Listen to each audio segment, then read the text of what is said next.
जय सिया राम। जय श्री सद्गुरु नारायण भगवान की, अपने अपने माता पिता की जय। आज का जो पावन प्रसंग ये है कि महाभारत होने के मुख्य कारण क्या है। महाभारत क्यों शुरू हुआ? तो कोई कहता है कि भाई द्रौपदी ने दुर्योधन को कटु वचन बोले थे कि अंधे का लड़का अंधा होता है, लेकिन नहीं। इस महाभारत का जो मेन जड़ है, मेन कैरेक्टर है, वो है शकुनी। और गांधार देश ही महाभारत के मतलब नाटक जो हुआ महाभारत रूपी एक पिक्चर जो बनी, कहने का मतलब, तो उसका मेन डायरेक्शन गांधार से कनेक्ट है मेरे हिसाब से। ये कहानी वहां से शुरू होती है कि जब धृतराष्ट्र का के विवाह का प्रस्ताव भीष्म जो है लेके जाते हैं गांधार नरेश के पास। हालांकि गांधार नरेश का बिल्कुल इच्छा नहीं थी, ना शकुनी की इच्छा थी, क्योंकि कोई भी दुनिया का पिता हो, कितना भी गरीब हो, वो अपनी बेटी का विवाह एक ऐसे व्यक्ति के साथ नहीं करना चाहेगा जो असक्षम हो, शारीरिक रूप से असक्षम हो।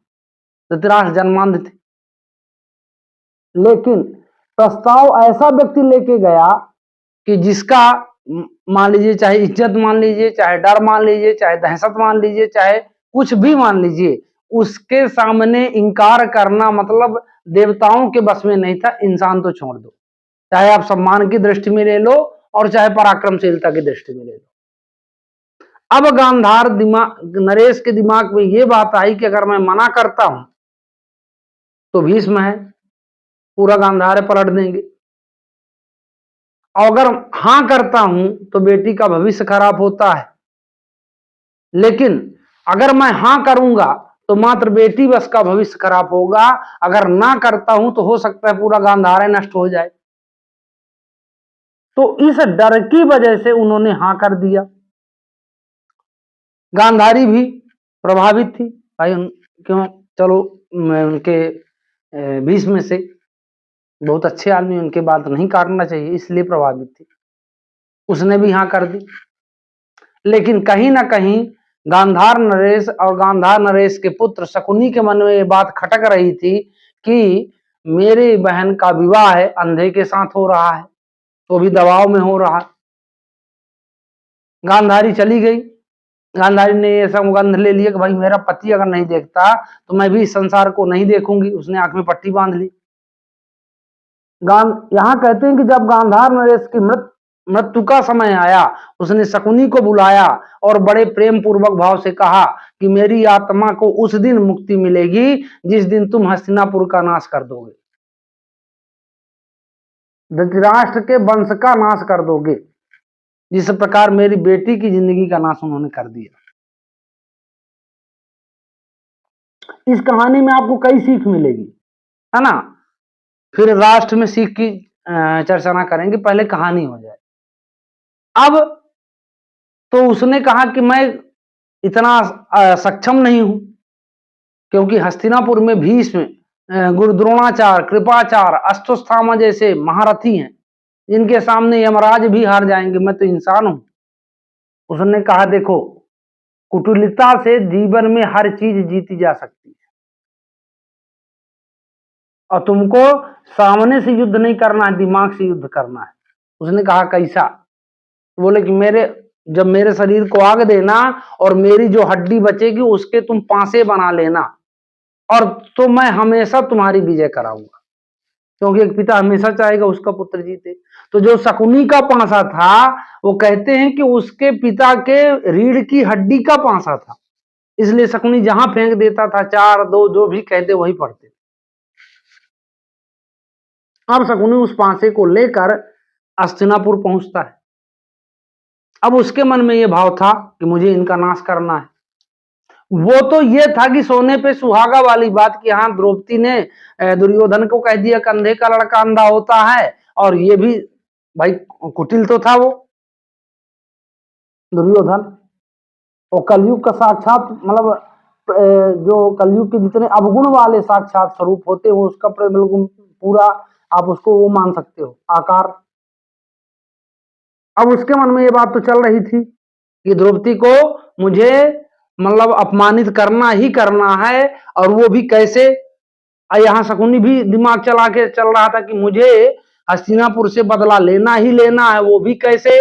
अब दोनों कुटिल मिलके तो ये दुर्योधन ये सोचा कि मामा मेरा भला कर रहा है, मामा तो ये चाहता था कि तुम्हारा नाश हो, और उसने गेम खिलाना शुरू कर दी।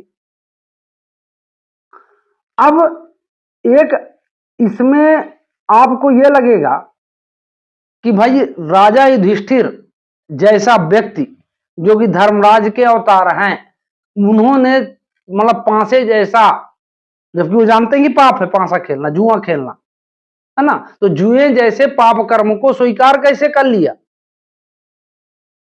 है ना। तो ये बात सत्य है कि धर्मराज युधिष्ठिर कभी भी जुआ खेलने को सोच नहीं सकते थे। उनको आमंत्रित किया गया था। उनके पिता जब पांडवों की मृत्यु होती है तो मृत्यु के बाद उन्होंने धृतराष्ट्र को अपना पिता मान लिया था, और उस धृतराष्ट्र अंधिका नाम जो बिल्कुल, है ना, वो आंख से भी अंधा और अंदर ज्ञान चक्षु से भी अंधा था। उसने खुद आमंत्रण किया, उसके लिए विधिवत मतलब एक पंडाल की व्यवस्था बनाई गई, अद्भुत पंडाल। अब उसमें इसने आदेश किया कि मैं चाहता हूं युधिष्ठिर कि तुम दुर्योधन के साथ जुआ खेलो। अब धर्मराज के मन में यह बात आई कि माता पिता गुरु के वाणी बिना विचार किए सूझ जानी, चलो। तो वहां तो षड्यंत्र पहले से ही फिट था, शकुनी के पासे थे। अब वो कभी ये ध्यान ही नहीं दे पाए कि मतलब ये इतना तक हो सकता है। ठीक, अब पांसा शुरू हुआ, सब गेम शुरू हुए, सब हारते हारते, मेन तो उसका टारगेट था द्रौपदी। जब द्रौपदी की बारी आती है तो द्रौपदी को भी हार गए वो। तो जितना दुनिया का अपमान हो सकता है आज के डेट में, उतने उसने भाव को क्रियान्वित रूप देने की कोशिश की दुर्योधन और दुशासन ने मिलकर। लेकिन एक बात और यहां आती है कि भीष्म और कर्ण को जो है महादानी धर्मात्मा कहा जाता है, द्रोणाचार्य, तो ये क्यों विरोध नहीं कर पाए। तो आप एक इसमें से सीख समझिए इस कहानी से, यही प्रसंग में, कि जो गलत का दाना खाता है, गलत का संग अगर अनवरत करता हो, उसके वो चाहे वो क्रिया से बिल्कुल धर्ममयी काम करता हो, अपने व्यक्तिगत क्रिया, तो वो उसके अंदर अधर्म का प्रतिरोध करने की क्षमता नहीं रह जाती। वो अधर्म का विरोध नहीं कर सकता, क्योंकि जो उसका संगत है और उसका जो भोजन है, उसके नस में जो ब्लड बना है, वो रोकेगा उसको। यही हालत थी भीष्म की और कर्ण की। नहीं, ये दोनों धर्मात्मा है, वास्तविक में धर्मात्मा है। इसीलिए कहते हैं कि कुसंग का बीज बहुत भयानक होता है। आदमी सत्संग के साथ संग करना चाहिए। दुराचारी के साथ रहोगे 100% दुराचारी बन जाओगे, है ना। आप चाहते ना चाहते हुए भी अधर्म करोगे। यही हालत थी भीष्म और कर्ण की, इसलिए वो विरोध नहीं कर पाए। लास्ट में जब हो गया सब, तो भगवान आए, फिर तो सभी कोई जानते हैं। तो कुल मिला के कहानी ये है कि महाभारत, इस कहानी से दो सीख मिलती है कि शादी ब्याह पूरे परिवार की मर्जी से हो तो वो परिवार, दोनों परिवार सुखी रहते हैं। किसी दबाव किसी लालच में किया गया संबंध बर्बाद करेगा ही करेगा घरों को। दूसरी बात, किसी भी गलत व्यक्ति का आप धन मत खाओ। उसमें गलत के मतलब प्रतिरोध करने की क्षमता, विरोध करने की क्षमता एक में थी विदुर में। तो विदुर हस्तिनापुर के मंत्री होते हुए भी उनका दाना नहीं खाते थे। वो व्यक्तिगत अपने पार्ट टाइम जॉब करते थे, नौकरी करते थे, वो भोजन लेते थे। इसलिए उनके अंदर था साहस कि मैं विरोध करूंगा। तो आप किसी भी ऐसे व्यक्ति का अन्न जल मत लो। भगवान जब हस्तिनापुर गए तो उन्होंने विदुर का जो मतलब स्वागत स्वीकार किया हुआ मेहमानी, है ना, तो उसके भी और तो कारण थे, ये भी प्रमुख कारण था, क्योंकि परमात्मा जानते हैं कि गलत का अन्न लेने से उसका भरपाई करना पड़ेगा।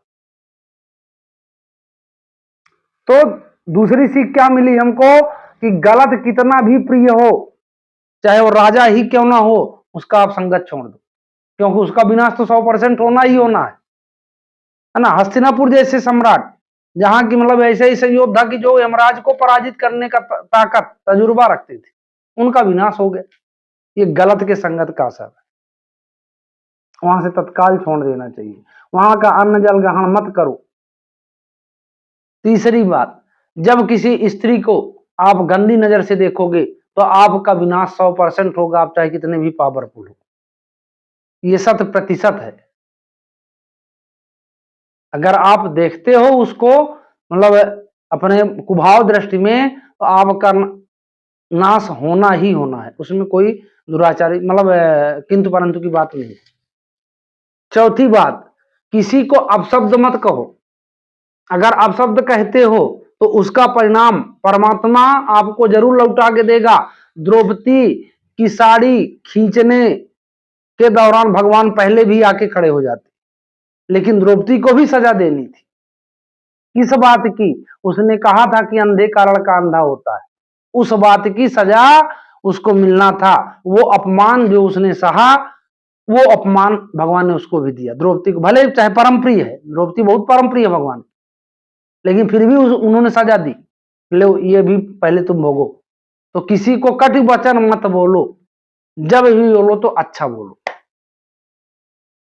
अगर आप विश्वास मानो ये 4 चीजें आप सीख लेते हो, तो आप घर में महाभारत नहीं होगी, आपके घर में ये विनाशिक भाव प्रक्रिया नहीं होगी। इसी आशा के साथ कि आप अपने जीवन में भगवान के नाम का कीर्तन मनन सत्संग, है ना, को बढ़ावा देंगे और परमात्मा के नाम का चिंतन करेंगे, तो आपका कल्याण जरूर होगा। जय सीता।